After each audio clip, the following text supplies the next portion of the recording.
देख रहे हैं इंडार्क राजकुमार के साथ। इंडार्क की आज की कहानी में आगे बढ़ने से पहले अगर आपने इस कहानी के पहले 4 भाग नहीं देखे हैं तो देख लें, लिंक नीचे डिस्क्रिप्शन बॉक्स में दिए गए हैं। तो चलिए बढ़ते हैं इस कहानी के अंतिम भाग की ओर।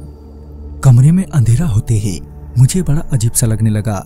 ऐसा लग रहा था कि मैं उल्टा हो रखा हूँ, मगर अंधेरे के चलते मुझे कुछ सही से दिखाई नहीं दे रहा था। फिर कुछ देर बाद उस कमरे में आग जली। जैसे ही वो आग जले तो मैंने देखा कि वो बुढ़िया नीचे आग के पास बैठकर कुछ मंत्र टाइप का पढ़ रही है। फिर मैंने अपने आप को देखा तो मैं छत से उल्टा चिपका हुआ था, बिल्कुल छिपकली की तरह। मगर अब तक मैं इतना झेल चुका था तो डर जैसा कुछ बचा ही नहीं, और अब मैं चाहता था कि जल्द से जल्द मैं मर जाऊं ताकि इस टॉर्चर से छुटकारा मिल जाए। मगर अभी बहुत कुछ और होना बाकी था। तभी उस बुढ़िया ने मेरे ऊपर कुछ काली राख जैसी चीज फेंकी, जिससे मेरे पूरे शरीर में जलन मचने लगी और मैं जलन से छटपटाते हुए नीचे आ गिरा।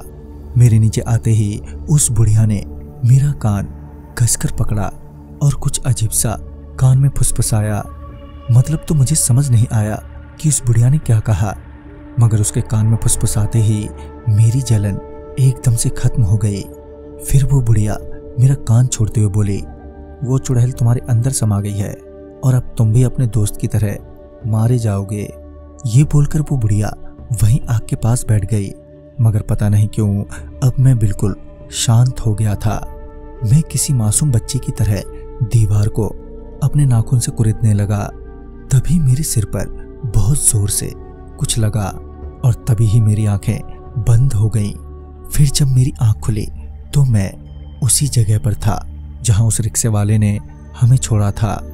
अपने आप को वहां देखकर मुझे विश्वास ही नहीं हो रहा था कि मैं सच में गांव से बाहर वापस आ गया हूं। फिर जब मैंने अपने आसपास देखा तो पाया कि मेरा बैग भी वहीं पड़ा हुआ है।